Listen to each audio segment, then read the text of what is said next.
رسول اللہ رسول اللہ حبیب اللہ حبیب اللہ۔ اعوذ باللہ من الشیطان الرجیم، بسم اللہ الرحمن الرحیم، الحمد للہ والصلاة والسلام علی اہلہا، الحمد للہ الذی جعلنا من المتمسکین بولایت علی ابن ابی طالب علیہ الصلوۃ والسلام۔ درود پڑھ دیں محمد وعلی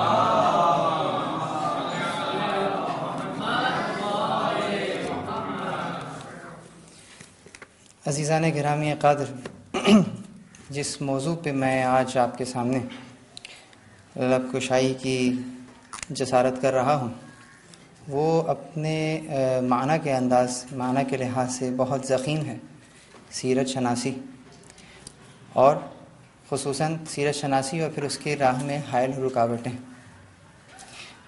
جن کتب ہائے مبارکہ سے میں نے استفادہ کیا اس میں استاد عادل ادیب کی ائمہ کی سیاسی زندگی کا تجزیہ اور آغائے شہید مطہری کی کتاب سیرت النبی شامل ہے، اور چند گزارشات ان دونوں کتابوں سے ایکسٹریکٹ کر کے کوشش کی ہے کہ ان کو نکات کی صورت میں، پوائنٹس کی صورت میں آپ کے سامنے نقل کروں۔ اس تقریر کا انداز جو کہ جس طرح سے مجھے بتایا گیا تھا کہ ایک مقالے کی طرح کا رہے گا، لیکن ہم نے یہ مناسب سمجھا کہ اس کو ہم پوائنٹس کی صورت میں اور سارٹ آف ڈسکشن کی صورت میں جو ہے وہ کریں، اور اس کے بعد آپ کے ذہنوں میں جو سوال ابھریں وہ آپ مجھ تک پہنچائیے گا، تو انشاءاللہ اس کا جواب بھی آپ کو دیا جائے گا۔ ایک بار درود پڑھ دیجیے۔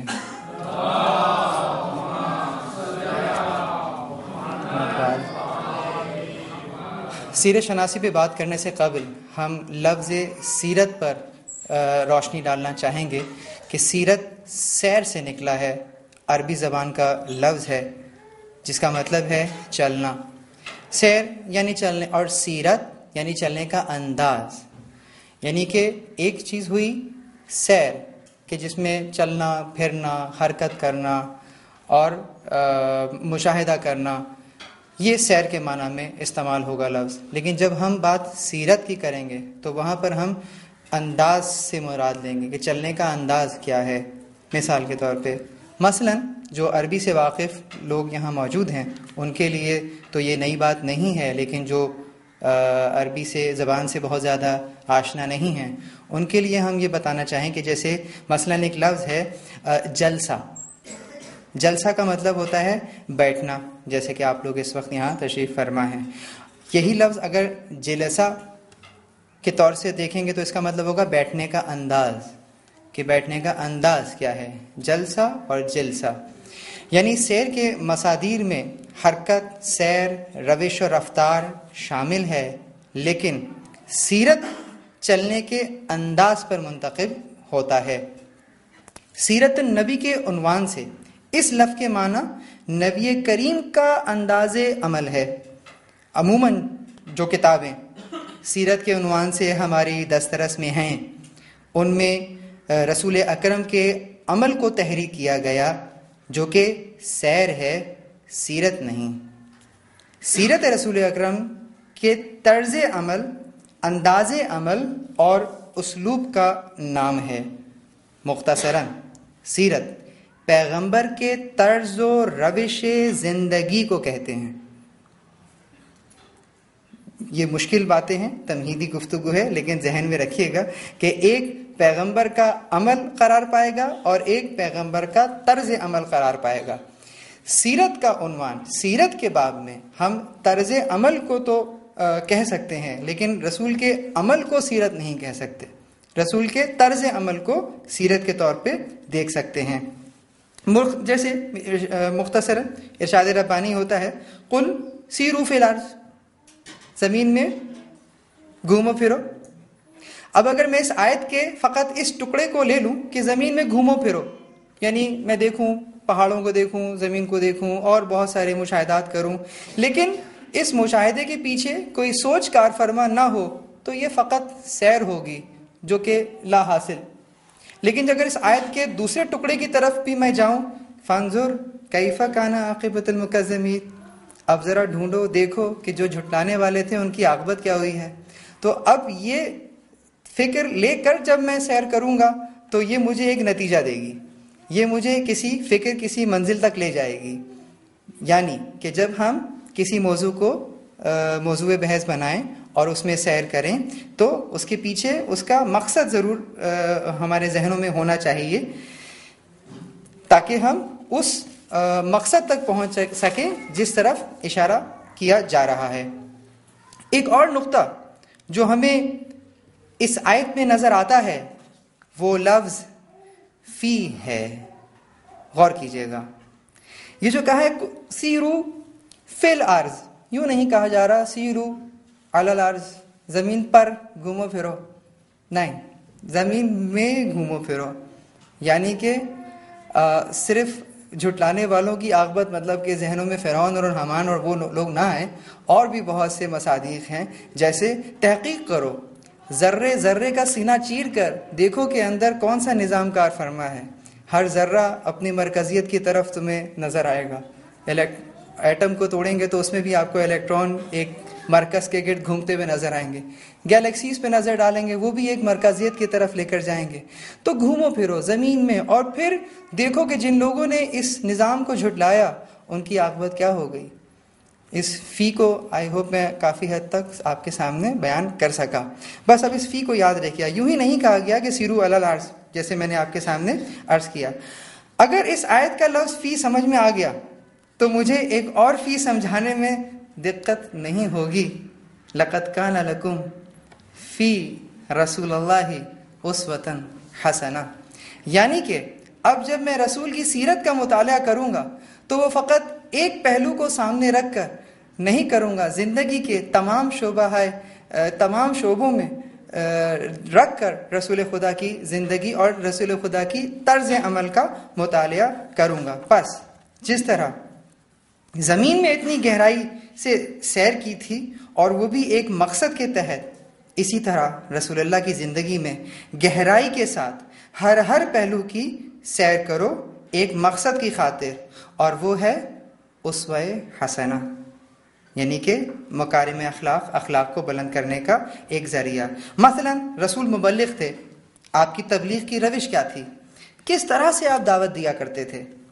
رسول رہنما تھے تو کیا طریقہ اپنایا کرتے تھے، معاشرے کی قیادت کس انداز میں کیا کرتے تھے اور تنظیم کیسے کیا کرتے تھے، اس کے لیے کیا طریقہ کار، کیا طرز فکر، کیا طرز عمل اڈاپٹ کیا کرتے تھے، اس پہ ہماری نگاہ ہونی چاہیے۔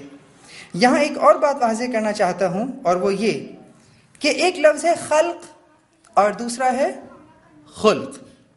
خلق یعنی ظاہری خلقت، خلق یعنی کردار، گفتار، رفتار اور باطنی روش۔ سیرت کا مطالعہ یعنی اس لیے کہ انک لعلی خلق عظیم، کہ یہ جو ہیں خلق عظیم پر فائز ہیں، یعنی کہ جو ان کا کردار ہے، جو ان کے افکار ہیں، جو ان کے فکری پہلو ہے، وہ خلق عظیم، وہ ایک عظیم مرتبے پہ فائز ہے، اس لیے حق رکھتے ہیں کہ تم ان کی پیروی کرو، اس لیے کہ تمہیں دنیا میں بھیجنے کا مقصد یہی تھا کہ اپنے معنوی کمال کو انتہا تک پہنچاؤ۔ چنانچہ رسول کے طرز عمل کو مد نظر رکھ کر جب اپنے خلق کو بہتر بنایا جائے گا تب ہم معنوی کمال حاصل کر سکیں گے، جو ہمارا مقصد تخلیق بھی ہے اور وظیفہ بھی۔ یقیناً ہم رسول اللہ تو نہیں بنیں گے، لیکن خلقیت کے اعتبار سے کسی درجے میں رسول کے درجے پر ہوں گے۔ مثال کے طور پر رسول خدا یتیموں کی پرورش کیا کرتے تھے، شفقت سے پیش آیا کرتے تھے۔ اب اگر میں اپنے ذمے کچھ یتیموں کی کفالت لے لوں اور ان پر شفقت کروں تو بمعنی خلقیت اس درجے میں تو میں رسول کے ساتھ ہوں گا، جیسے رسول خدا خود فرماتے ہیں کہ میری اتباع کرو، جو میری اتباع کرے گا وہ جنت میں میرے درجے میں ہوگا، وہ بمعنی خلقیت۔ تو اسی طریقے سے ہم اس صفت میں کہیں نہ کہیں اعلیٰ درجے پہ ضرور فائز ہوں گے۔ اب ہم یہاں پر تھوڑا سیرت شناسی کے اہداف کے اوپر نظر ڈالتے ہیں کہ وہ کیا اہداف ہیں کہ جو کہ سیرت شناسی کے وقت موضوع بحث ہونے چاہیے۔ بہت سے مورخین کی نظر میں سیرت کو پڑھنے کا مقصد محض اجر و ثواب ہے، کہ اجر و ثواب ملے گا ہمیں آخرت میں، ہم رسول کی سیرت کا مطالعہ کریں گے، جلسہ اٹینڈ کریں گے اور اس کے بعد ہمیں ثواب ملے گا اور اس کے بعد ہم گھر چلے جائیں گے۔ کیا ہر وہ چیز، یہاں دو نقطے آپ کے سامنے رکھنا چاہوں گا، کیا ہر وہ چیز جو انبیاء سے یا ائمہ سے لکھی یا بولی جائے، خواہ وہ غیر مستند اور من گھڑت ہی کیوں نہ ہو، کیا اس کا سننا اجر و ثواب آخرت کا موجب ہو سکے گا؟ یہاں ایک سوال یہ ہے۔ دوسرا سوال کہ اجر و ثواب کا باعث قرار دینے کی جو لاجک ہے ان اعمال کے پیچھے یقیناً کوئی نہ کوئی فلسفہ بھی رکھتے ہیں۔ مثلا زکوٰۃ ادا کرو، اس کے پیچھے ایک فلسفہ ہے کہ جب آپ زکوٰۃ ادا کریں گے، خمس ادا کریں گے تو معاشرے سے جو ہے وہ فقر دور ہوگا، ٹھیک ہے، جو طبقاتی نظام ہے وہ ختم ہوگا۔ تو اس کا فلسفہ بھی ہمیں نظر آتا ہے، اس لیے اس کام میں اتنی زیادہ فائدہ بھی رکھا ہے۔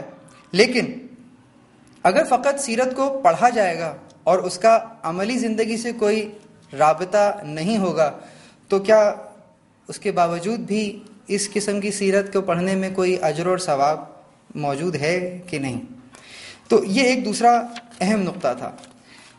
پھر کچھ حضرات کا یوں کہنا ہے کہ سیرت کو ہم ذخیرہ معلومات کے لیے، یعنی کہ معلومات جمع کرنے کے لیے سیرت کا مطالعہ کیا جائے۔ یقیناً سیرت تاریخ کا حصہ ہے، تاریخ علم ہے اور حصول علم بذات خود ایک اچھا عمل ہے، لیکن جو بات قابل غور ہے وہ یہ ہے کہ ہر علم بذات خود فضیلت رکھتا ہے؟ کیا ایک علم کو دوسرے علم پر جو فضیلت دی گئی ہے اس فضیلت کو جانچنے کا معیار کیا ہے؟ کیوں ایک علم بہت زیادہ بافضیلت ہے اور ایک علم بہت زیادہ بافضیلت نہیں ہے؟ یقیناً جو علم بہت زیادہ بافضیلت ہوگا، یعنی کہ مقدس اور بامقصد ہوگا، اس کی اتنی ہی زیادہ فضیلت ہوگی۔ لہذا اگر علم سیرت انبیاء اور ائمہ کسی خاص مقصد اور ہدف کا حامل نہ ہو تو اس کی کوئی قدر و قیمت نہیں ہوگی۔ یہاں سے بھی ہمیں ایک نقطہ نظر آتا ہے کہ سیرت کا مطالعہ کسی خاص فکر، کسی خاص انداز کو ذہن میں رکھ کر پھر جب ہم مطالعہ کریں گے اور سیر نہیں کریں گے، سیرت کا مطالعہ کریں گے، طرز عمل کا مطالعہ کریں گے تو ہمیں یقیناً اس سے فائدہ حاصل ہوگا۔ پھر یہاں کچھ اور افراد کہ جن کا ایک نظریہ یوں بھی ہے کہ مطالعہ جو ہے وہ مطالعہ سیرت برائے پیروی، یہی وہ نقطہ تھا جہاں میں اپنی تقریر کو لانا چاہ رہا تھا کہ سیرت کا مطالعہ یعنی کہ ہمیں ایسے افراد کی ضرورت ہے جن کے نظریات حق اور صداقت پر مبنی ہوں، غلطی اور خطا سے پاک ہوں، نشیب و فراز اور سخت حالات میں بھی اپنے نظریات سے سرمنہ منحرف نہ ہوں اور ان پر پورا عمل کر کے دکھاتے ہوں اور دکھاتے رہیں، تاکہ ہم اپنی زندگی ان کے نقش قدم پر استوار کر سکیں۔ یہی وہ نظریہ ہے، یہی وہ ٹھیک نظریہ ہے کہ جس کو مد نظر رکھ کر جب ہم سیرت کا مطالعہ کریں گے تو یقیناً نہ صرف اس مادی دنیا میں فائدہ اٹھا سکیں گے بلکہ وہ عالم روحانی، وہ عالم جو کہ جہاں واقعتاً انسانیت کی کمال ہے، معراج ہے، ضرور فائدہ حاصل کر سکیں گے۔ اب یہاں بہت ہی اختصار کے ساتھ میں ان رکاوٹوں کی طرف آپ کی توجہات مبذول کرانا چاہوں گا کہ جو کہ سیرت شناسی کے باب میں رکاوٹیں حائل ہیں، کہ جن کی وجہ سے ہم رسول کی اس روش تک، اس طرز عمل تک نہیں پہنچ پاتے۔ وہ وجوہات بہت سی ہیں، میں نے صرف مختصراً 2 آپ کے سامنے رکھنے کا ارادہ کیا ہے کہ خدا مجھے توفیق دے کہ میں اس کو سمجھا بھی سکوں۔ اس میں سب سے پہلا جو رکاوٹ ہے، پہلی رکاوٹ جو ہے وہ ہے انبیاء کی ولایت تکوینی کو ولایت تشریعی پر فوقیت دینا. یہ ایک اہم مسئلہ ہے. ولایت تکوین کو حد سے زیادہ اہمیت دینا بھی سیرت معصومین کو پڑھنے میں ایک رکاوٹ ہے اور ولایت تشریع سے صرف نظر ہے. اس نقطے کو میں یوں واضح کروں کہ رسول خدا کو اللہ نے مبعوث برسالت کیا اور ہدایت کے لیے بھیجا. اب جب نبی اپنے جیسے لوگوں میں، یعنی کہ جس معاشرے میں وہ مبعوث ہوا ہے، جب کسی بات کی طرف ہدایت دیتے ہیں، کوئی دعویٰ، کوئی حکم تشریع صادر فرماتے ہیں اور لوگ اس کا انکار کرتے ہیں، تو اس کی دلیل کے لیے آپ معجزہ دکھاتے ہیں، یعنی کہ ولایت تکوینی کو تصرف کرتے ہیں. یہ جو ولایت تکوینی کا تصرف ہے، ٹھیک ہے، یہ اپنی ولایت تشریعی کو ثابت کرنے کے لیے ہے. یعنی ایک ولایت سے دوسری ولایت کو ثابت کیا جا رہا ہے. تو جس ولایت کو ثابت کیا جا رہا ہے وہ ولایت زیادہ اہمیت کا حامل ہے، یا جس سے اس ولایت کو ثابت کیا جا رہا ہے وہ ولایت زیادہ اہمیت کی حامل ہے. یقیناً جس ولایت کو ثابت کرنے کے لیے ولایت تکوینی کا سہارا لیا جا رہا ہے وہ زیادہ اہمیت کی حامل ہے، جو کہ میرے اور آپ کے لیے قابل اتباع ہے. وہ رسول گرامی کی اور ائمہ کی ولایت تشریع ہے. تو اب اگر ہم ائمہ یا ختم مرتبت کی وہ ولایت تکوینی کی طرف زیادہ روشنی ڈالیں یا زیادہ ڈسکس کریں، جو کہ میرے اور آپ کے لیے قابل اتباع نہیں، تو یہ بھی ہمیں سیرت شناسی سے دور کر دے گی. ٹھیک ہے، اور میں ان کے عمل کو اپنے عمل کے لحاظ سے نہیں جانچ سکوں گا. تو یہ ایک اہم مسئلہ ہے.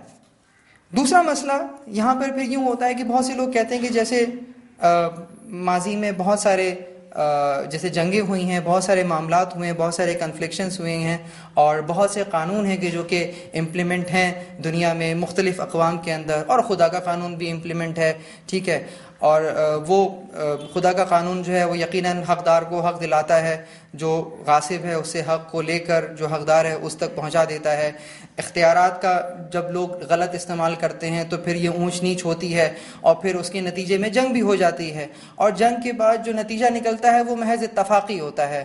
جیت بھی ہو سکتی ہے، ہار بھی ہو سکتی ہے، اس کے پیچھے کوئی فلسفہ نہیں موجود ہوتا. اس لیے بھی سیرت کو پڑھنے کا کوئی فائدہ نہیں ہے، کیونکہ آپ کو پتہ نہیں لگے گا کہ پریڈکٹ نہیں کر سکیں گے کہ ہار کیا ہے اور جیت کیا ہے. یہ ایک فلسفہ. جبکہ ہم دیکھتے ہیں کہ نہیں، ایسا نہیں ہے.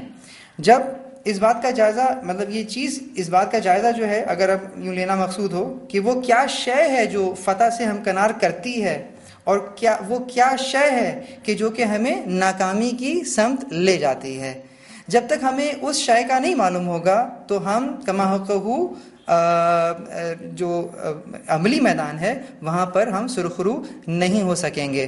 اور اس حوالے سے بھی سیرت اور انبیاء کے حالات زندگی اور ائمہ کے حالات زندگی کو پڑھنے میں ایک سیر حاصل، ہمیں گفتگو جو ہے، ہمیں سیر حاصل استفادہ ہم کر سکتے ہیں، تاکہ اپنی زندگیوں میں ان اصولوں کو استوار کریں کہ جو کہ ان لوگوں نے اپنی زندگیوں میں استوار کیا.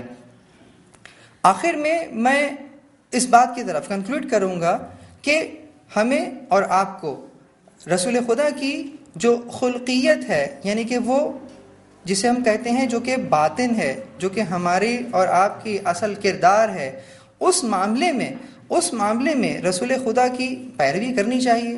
اس معاملے میں طرز عمل، رسول کے طرز عمل، انداز عمل کو کی طرف دیکھنا چاہیے کہ رسول نے جو عمل کیا وہ عمل رسول خدا نے کیوں کیا، کیا پرائیورٹیز تھیں جو کہ ان کے ذہن میں موجود تھیں، جو ان کی فکر میں موجود تھیں.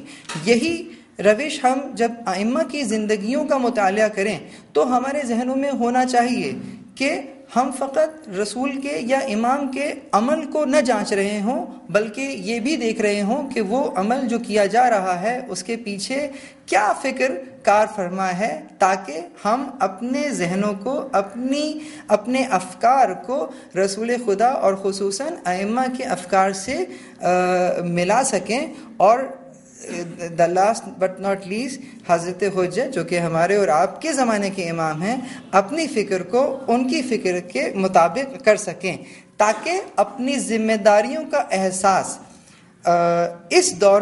اس دور میں اپنی ذمہ داریوں کا احساس کر سکیں کہ اس وقت میری کیا ذمہ داری ہے، مجھے کیا عمل کرنا چاہیے اور کس طرح سے کرنا چاہیے۔ آخری بات میں یوں کر کے ختم کروں گا کہ اس معنی میں یقیناً ہم دین شناس کی کیٹیگری میں آ جائیں گے، دیندار کی کیٹیگری سے نکل کر۔ ایک ہوتی ہے دینداری اور ایک ہوتی ہے دین شناسی۔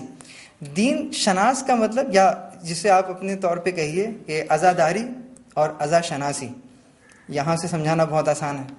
عزاداری جیسے کہ روایتی عزاداری ہوتی ہے بالکل اسی طریقے سے، لیکن ایک عزا شناس ہونا کہ میرا میسج، امام حسین علیہ السلام کا پیغام کس طریقے سے، کس وقت احسن طریقے سے امت مسلمہ اور اقوام تک پہنچ جائے، اس طریقے کو اپنا کر اس انداز سے عزاداری کرنا یقیناً عزا شناسی ہے، عزا کو پہچان لینا۔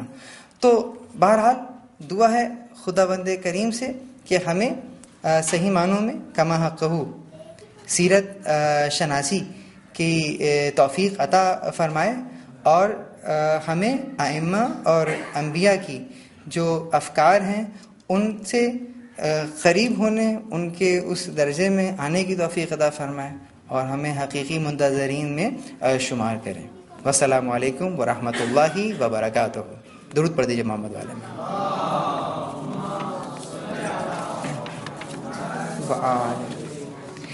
اگر کسی برادر کے یا خواہر کے ذہن میں کوئی سوال ہے تو وہ آپ کر سکتے ہیں، جو بھی فارمیٹ ہے آپ۔ جی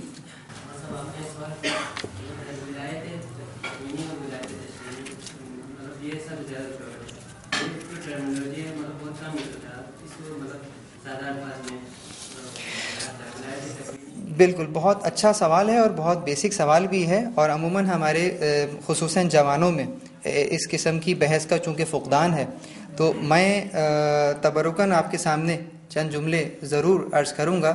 دیکھیں، ولایت، پہلے تو لفظ ولایت کو تصور کریں۔ ولایت کیا ہے؟ ولایت اولیت سے نکلا ہے۔ ولایت اولیت، سرپرستی، ٹھیک ہے۔ جب رسول خدا فرما رہے ہیں کہ کیا میں تم سے زیادہ تمہارے نفسوں پر اولیت نہیں رکھتا، سب نے کہا قالوا بلا، کیوں نہیں رکھتے؟ یہ اولیت کون سی اولیت ہے؟ شہید مطہری نے اس کی جو کیٹیگرائزیشن کی ہے وہ کچھ اس طرح سے کی کہ اس ولایت کو ہم 4 طریقوں سے منقسم کر سکتے ہیں، ٹھیک ہے۔ اہل بیت اور ائمہ کی ولایت، یعنی کہ پہلی ولایت جو ہے وہ کہلائے گی ولایت مودت، یعنی کہ انبیاء یعنی کہ رسول خدا سے اور خصوصاً اہل بیت سے مودت کرنا، محبت کرنا۔ یہ وہ ولایت ہے کہ جس کے اندر اتنا طے ہے کہ کوئی بھی مسلمان اہل بیت کا دشمن نہیں ہے، ٹھیک ہے، محب ہے، محبت کرتا ہے، وہ جس لیول کی بھی محبت ہے، لیکن بہرحال جو دشمن ہے وہ ناسپی ہے، اس میں کوئی دو رائے نہیں ہے، ٹھیک ہے۔ تو یہ ہے ولایت مودت۔ دوسری جو ولایت ہے وہ ہے ولایت تصرف، ولایت تکوین کی طرف جہاں، یعنی کہ جو خدا نے اختیارات دیے انہیں عالم میں تصرف کرنے کے، یہ ولایت تکوین ہے۔ سورج کو پلٹا دیا، چاند کو 2 ٹکڑے کر دیا، ٹھیک ہے۔ تیسری ہے ولایت امامت، یعنی کہ میں اپنے ہر عمل میں امام کو میزان قرار دوں، ٹھیک ہے، اپنے ہر عمل میں امام کو میں میزان قرار دوں کہ جو میں عمل کر رہا ہوں وہ کیا کر رہا ہوں، وہ صحیح ہے کہ نہیں، ہر عمل میں اپنے عمل کو امام سے جانچوں، ٹھیک ہے، امام کو میزان قرار دے کر۔ اور آخری جسے ہم کہیں گے وہ ہے ولایت زعامت، یعنی کہ یہ جو ابھی جانچ رہے تھے یہ انڈیویجول جانچ رہے تھے۔ ولایت زعامت میں یوں ہو کہ آپ کی جو پورا معاشرہ ہے، مسلم معاشرے کی جو ذمہ داری ہے سیاسی، فکری، اقتصادی، یہ کس کے ہاتھ میں ہوگی؟ یہ بھی امام کا حق ہوگا، یہ بھی ائمہ کا حق ہوگا، یہ ولائے زعامت ہے۔ تو جب کبھی بھی ولایت کی بات کی جائے تو ان چاروں طریقوں سے ولایت کی بات کی جائے کہ ہمارے فکری اور سیاسی اور اقتصادی معاملات، مسلمانوں کے اجتماعی معاملات کے اندر بھی جو ذمہ داری ہوگی، یعنی کہ حق حکومت جو ہوگا وہ بھی امام کا ہوگا، یہ ولائے زعامت ہے۔ اور ولائے امامت یعنی کہ میرا انڈیویجول عمل جو ہے ہر معاملے میں میزان جو ہے وہ امام قرار پائیں گے۔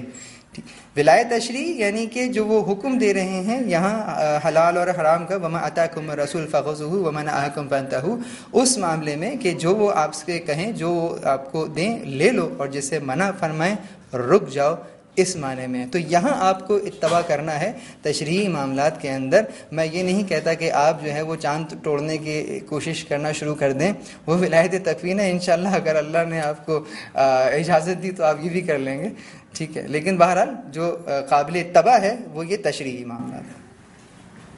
جی ابھی آپ نے تذکرہ کیا ولائے مودت کا، اور اس میں آپ نے اس کے ترجمے میں محبت کی طرف اشارہ کیا، جبکہ میرے علم کے مطابق محبت یا حب اور مودت میں فرق ہے۔ مودت ایک بات، ہمارے لوگ اکثر نہیں جانتے، اور آیت کے ترجمے میں بھی یہی کر دیتے ہیں کہ اہل بیت سے محبت کرو، بلکہ وہاں ٹوٹل سرنڈر مطلب ہے محبت، ایک عربی کا الگ لفظ۔ بالکل، اگر غور کریں تو اس سرنڈر ہونے کا مقصد بھی یہی ہے کہ اس مودت اور محبت کے پیچھے جو اصول کار فرما ہے وہ یہی ہے کہ جب آپ ان سے اتنی محبت اور اتنی مودت کرتے ہیں تو تقاضا یہ ہے کہ آپ کا عمل ان جیسا ہو، کیونکہ محبت عقل کے بغیر ہوتی ہے، اور یہ محبت بالکل محبت ہو جاتی ہے، مودت کی جاتی ہے عقل اور شعور کے ساتھ۔